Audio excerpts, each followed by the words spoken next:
Thanks for tuning in to the Urban Scope podcast. I'm back with more WNBA news.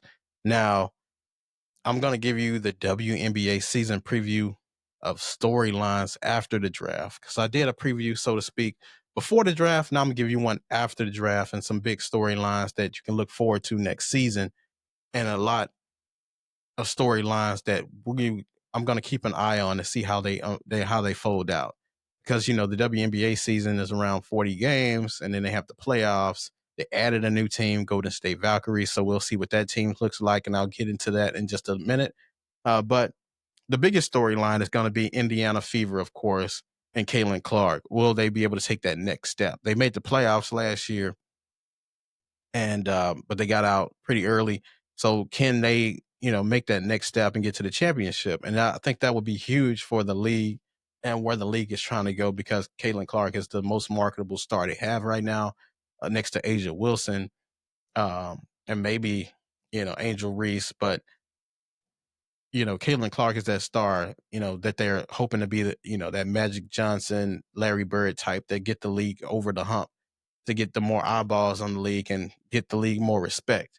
So it'll be interesting to see if they can get over that. Um, but will Caitlin Clark be able to get off? Will she have a sophomore slump, or will she continue to improve on what she has? Because in my opinion, she's always been a better passer than she was a scorer, especially in the league. Now in college, she was a great scorer, but she's an okay scorer in the league, in my opinion. In the WNBA, she's a way better passer, which is not a knock on her, because she has a great vision that most players don't have. But they have Kelsey Mitchell back, who's just uh, productive as Caitlin Clark is as a scorer. I think they're only a tenth of a point away from each other in the scoring range. They have added DeWanna Bonner from Connecticut, from the Connecticut Sun, to help them with scoring as well. So Caitlin can also be more of a facilitator now and don't have to worry about putting up 25, 30 points. She could probably put up 20 points, or 18 to 20 points, and still facilitate and get 8 to 10 assists, and her team will still be as successful because DeWanna Bonner is a good scorer. And then we know what Kelsey Mitchell can do with the three ball, and being able to take to drive in the paint. She's very diverse scorer like that.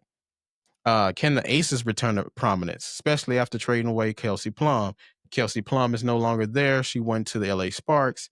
And then they lost Tiffany Hayes as well, who's these players were heavy contributors to them.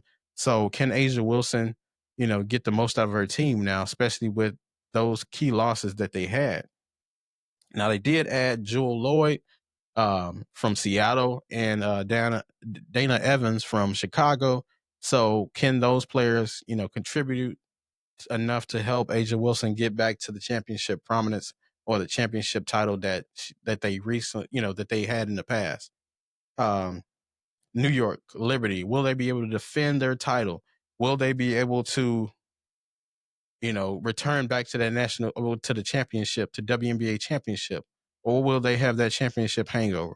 They're pretty much returning all their players, especially their key players, their core. So, can they stay hungry enough to get back to the championship? Not just get back there, but to win it as well. We know they have one of the best lineups in the WNBA. So can they do that? Nafisha Collier, coming off the success of her unrivaled league with Breanna Stewart, can she return to NBA Finals and get a title and get over that hump? Because she's my favorite player in the WNBA, just because of her versatility. She's a bigger forward. She can score. She can defend at a high level. I always compare her to Paul George. If Paul George was reached that next level, but she's that next level of Paul George, the female equivalent to Paul George. So can she get there? And will she have the combination of Nafisha Collier and Courtney Williams is a great a great duo, but will they have enough pieces around them to contribute so they can get back to that level? Because they have, some pieces, but, we'll see if they step up. Paige Beckers, will she have the impact of a Caitlin Clark on her team? Going to a team that was, very bad, but can she score enough and have that impact that Caitlin Clark had. Clark has more size than um than Paige Beckers has, and she's more physical. But Paige Beckers is a great scorer, an elite scorer. And before, the knee injury or whatever, she was on that same trajectory of a Caitlin Clark. So can she have the impact on her team? But she doesn't have to do it alone. She has, she has Dejanay Carrington that came over. She has the rookie Isaiah James from North Carolina State, who I love her a lot as well. And she has Erica. Erica is an elite star, but she couldn't do it on her own. She's going to need help, and they got her help. So can the Dallas Wings get to a playoff contention? Can they get in the playoffs? Them getting in the playoffs this year is a win, not just being able to get to the championship or a deep run, but just getting your feet wet and being able to show the league, hey, we're here, we're competitive, we have improved.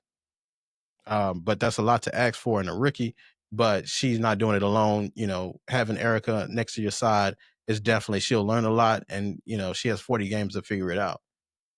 LA Sparks, another one, with the key addition of Kelsey Plum and veteran leadership of De'Erica Hamby. Can they get off to playoff contention, or can they at least be competitive? That's been a knock for them last year. They didn't win many games at all. So can they be competitive? And will the second year stars, Cameron Brink, coming off that injury, will she return back to herself and be the dominant defensive player that they need and rebounder? Rakia Jackson, will she improve as a scorer and be able to contribute? That's going to be a big storyline for the LA Sparks in that huge, big market that they have. They're going to need to be successful and win games for the fans to come out.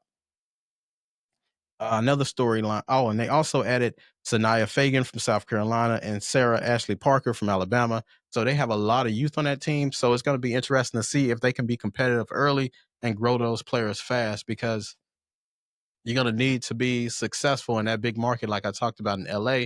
But you have a lot of youth, but you have a lot of pieces and a lot of trade assets. But we'll see what they do with all that talent that they have. But they do have a lot of youth. So it will be a process, and it will take time for them to progress in the direction that they need to go. And what kind of team will the Golden State Valkyries have with only Tiffany Hayes as their veteran? They have a lot of younger players that just came into the league. So they're in that same boat as the LA Sparks, trying to figure it out, trying to get those players to learn the game as fast as they can so they can get to, some kind of playoff contention and success. Chicago, they added Haley Van Lith from TCU, which I thought they should have added Pow Pow. But I think Haley Van Lith is what they need, a pure point guard. Pow Pow, unfortunately, isn't that, who's with the Atlanta Dream now. But Haley Van Lith to give them that supreme point guard play that they need. They had that in Kennedy, in Kennedy last year, but this year I think Haley Van Lith is seasoned enough to figure the game out pretty good. She's a smaller guard, but she's very physical. She can get into the paint, and she's not scared to rebound and do other things. And she's a very good passer as well. So she's going to need that, especially when you're pairing her with Angel Reese and Camila Cardoso. So we're going to see if they improve their post games as well, because if they can improve their post games, you know, significantly, or not even significantly, to any degree, and get more scoring, they'll be definitely in playoff contention. It was just right there last year. So they only need a little spark. And I think Haley Van Lith gives them that extra lift to be more competitive and give a toughness to that team and an identity to that team. And then lastly, Connecticut Suns, how will they look with a whole new roster and a team full of rookies and a team full of they don't have a lot of veteran leadership. So a lot of problems in the WNBA is just because they don't have veteran leadership.